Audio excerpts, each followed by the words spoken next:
नमस्कार। टुडे उत्तराखंड में आपका बहुत बहुत स्वागत है। मैं हूं गीतिका पांडे। हमारे प्यारे राज्य उत्तराखंड से जुड़ी हुई खबरों को जानने के लिए टुडे उत्तराखंड को सब्सक्राइब करें और उत्तराखंड के किस जिले से ये वीडियो देख रहे हैं कमेंट बॉक्स में हमें जरूर बताएं। राज्य कर्मचारियों को जल्द मिलेगी 4% डीए की सौगात, मुख्यमंत्री धामी ने दिया आश्वासन। प्रदेश के कर्मचारियों और पेंशनरों को जल्द ही 4% महंगाई भत्ता यानी कि डीए की सौगात मिल सकती है। मुख्यमंत्री पुष्कर सिंह धामी ने इस संबंध में राज्य कर्मचारी संयुक्त परिषद को आश्वासन दिया। परिषद के मुताबिक 1-2 दिन में डीए जारी हो जाएगा। परिषद के प्रतिनिधि मंडल ने लंबित मांगों के संबंध में मुख्यमंत्री से राज्य सचिवालय में बुधवार को शिष्टाचार भेंट की। उन्होंने केंद्रीय कर्मचारियों की तरह 4% डीए की किश्त जारी करने का अनुरोध किया। किश्त जारी होने के बाद डीए 42% से बढ़कर 46% हो जाएगा। बीकेटीसी विश्राम गृहों की मरम्मत कार्य और सामान आपूर्ति की गुणवत्ता घटिया, रोका गया भुगतान। बद्रीनाथ केदारनाथ मंदिर समिति यानी कि बीकेटीसी के विश्राम गृह और धर्मशालाओं में मरम्मत कार्य और सामान आपूर्ति की गुणवत्ता घटिया पाई गई। जांच के लिए गठित उप समिति की रिपोर्ट में इसका खुलासा हुआ है। रिपोर्ट के आधार पर बीकेटीसी ने मरम्मत कार्य करने और विश्राम गृहों में सामान की आपूर्ति करने वाले ठेकेदार का भुगतान रोक दिया है। बीकेटीसी ने ठेकेदारों को 2 सप्ताह के भीतर दोबारा काम शुरू करने के आदेश दिए। 4 धाम यात्रा शुरू होने से पहले बीकेटीसी ने विश्राम गृह, धर्मशालाओं में मरम्मत अन्य सामान के लिए टेंडर के माध्यम से ठेकेदारों का चयन किया था, लेकिन विश्राम गृह में ठहरने वाले यात्रियों की ओर से निर्माण कार्य और आपूर्ति सामान की गुणवत्ता को लेकर बीकेटीसी को शिकायत मिल रही थी। पीआरडी जवानों के रिटायरमेंट की आयु हो सकती है 60 वर्ष। सेवा नियमावली में होगा संशोधन। प्रांतीय रक्षक दल यानी कि पीआरडी के जवानों की रिटायरमेंट की आयु 50 वर्ष से बढ़ाकर 60 वर्ष करने की तैयारी है। इस संबंध में सेवा नियमावली में संशोधन का प्रस्ताव तैयार हो गया है। खेल एवं युवा कल्याण मंत्री रेखा आर्य ने सेवा नियमावली में संशोधन के प्रस्ताव की पुष्टि की है। माना जा रहा है कि प्रस्ताव आगामी कैबिनेट की बैठक में अनुमोदन लाया जा सकता है। मूल निवास प्रमाण पत्र है तो स्थायी की जरूरत नहीं, युवाओं की मुखर होने के बाद सीएम ने दिए निर्देश। सरकारी नौकरी और दाखिलों से लेकर अन्य सरकारी कार्यों में उत्तराखंड के मूल निवास प्रमाण पत्र धारकों को स्थायी निवास प्रमाण पत्र देने की बाध्यता नहीं है। मुख्यमंत्री पुष्कर सिंह धामी के निर्देश पर इस संबंध में सचिव सामान्य प्रशासन विनोद कुमार सुमन ने आदेश जारी किए। कहा कि मूल निवास के प्रारूप के लिए कमेटी का गठन किया जाएगा। नए वित्तीय वर्ष के बजट के लिए प्रदेश सरकार ने जनता से मांगे सुझाव, हितधारकों के साथ करेंगे संवाद। नए वित्तीय वर्ष 2024-25 के बजट के लिए प्रदेश सरकार ने तैयारियां शुरू कर दी हैं। बजट को जनभावनाओं के अनुरूप बनाने के लिए सरकार ने बजट पर आम लोगों से सुझाव मांगे हैं। 10 जनवरी 2024 तक कोई भी व्यक्ति बजट पर अपने सुझाव वेबसाइट, ईमेल, व्हाट्सएप के माध्यम से सरकार को भेज सकते हैं। वित्त मंत्री प्रेमचंद अग्रवाल ने बताया, राज्य का बजट जनता का बजट होगा। बजट को जनता के सुझाव पर जनभावना के अनुरूप बनाया जाएगा। प्रदेश सरकार ने राज्य के वर्ष 2024-25 के बजट की तैयारियां शुरू कर दी हैं। सीएम धामी ने 12 रेड माइनर्स को किया सम्मानित, बोले सिलक्यारा ऑपरेशन को सफलता तक पहुंचाया। मुख्यमंत्री पुष्कर सिंह धामी ने सिलक्यारा रेस्क्यू ऑपरेशन में टनल की खुदाई में अहम भूमिका निभाने वाले 12 रेड माइनर्स को शॉल ओढ़ाकर सम्मानित किया। साथ ही उन्होंने सभी रेड माइनर्स को 50-50 हजार रुपए की सम्मान राशि के चेक प्रदान किए। गुरुवार को सीएम आवास में आयोजित कार्यक्रम में मुख्यमंत्री धामी ने कहा कि रेड माइनर्स ने अपनी जान की परवाह किए बिना कठिन परिस्थितियों में टनल में खुदाई, सफाई और पाइप को काटने का काम किया।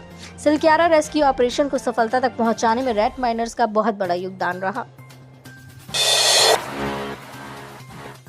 स्वास्थ्य मंत्री बोले, कोविड से निपटने को उत्तराखंड में पर्याप्त इंतजाम, बताई कैसी है तैयारी। स्वास्थ्य मंत्री धन सिंह रावत ने कहा कि कोविड महामारी से निपटने के लिए उत्तराखंड में पर्याप्त इंतजाम है। किसी भी चुनौती से निपटने को स्वास्थ्य विभाग तैयार है।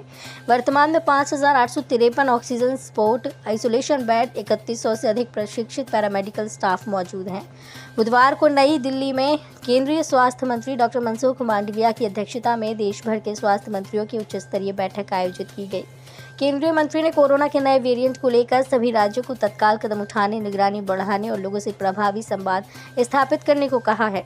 उन्होंने किसी भी प्रकार की चुनौती से निपटने के लिए आपसी तालमेल के साथ कार्य करने की जरूरत बताई।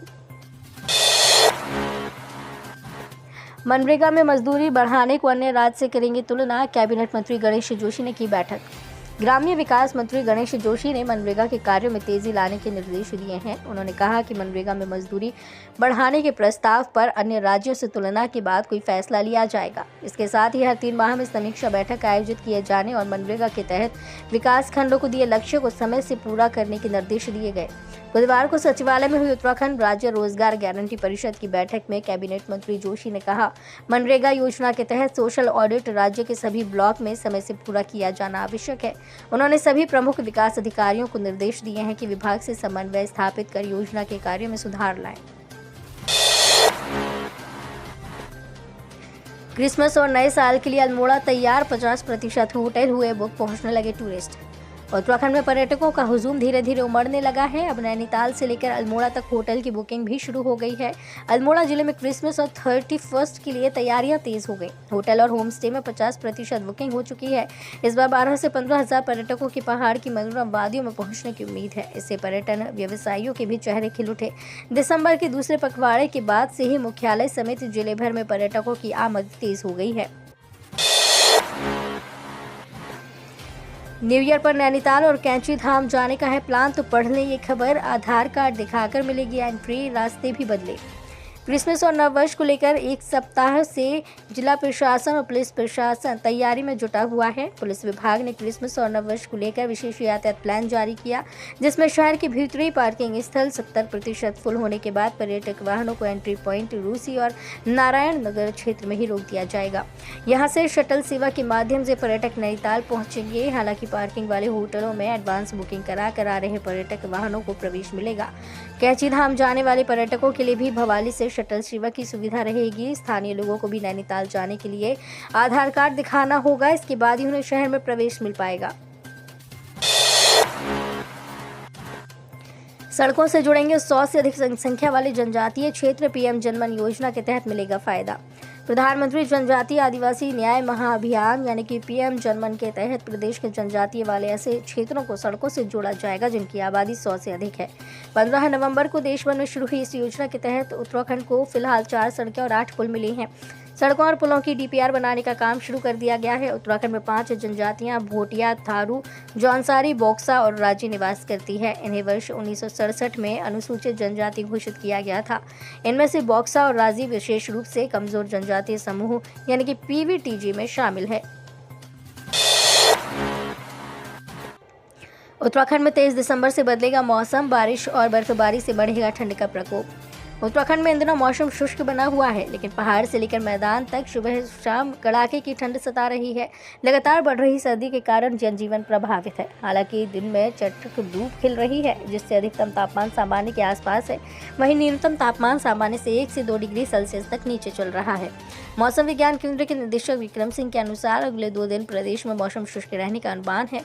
पहाड़ों में पाला और मैदानी क्षेत्रों में कोहरा परेशानी बढ़ा सकता है। इसके बाद पश्चिमी विक्षोभ की सक्रियता के कारण आगामी 23 दिसंबर से मौसम का मिजाज बदल सकता है। उत्तरकाशी, चमोली, रुद्रप्रयाग, बागेश्वर और पिथौरागढ़ में चोटियों पर हिमपात और निचले इलाकों में बूंदाबांदी के आसार हैं। इससे तापमान में और गिरावट दर्ज की जाएगी। तो ये थी हमारे प्यारे राज्य उत्तराखंड से जुड़ी हुई कुछ खास और अहम खबरें। इसी तरह की लेटेस्ट अपडेट पाने के लिए अभी सब्सक्राइब करें टुडे उत्तराखंड चैनल को। धन्यवाद।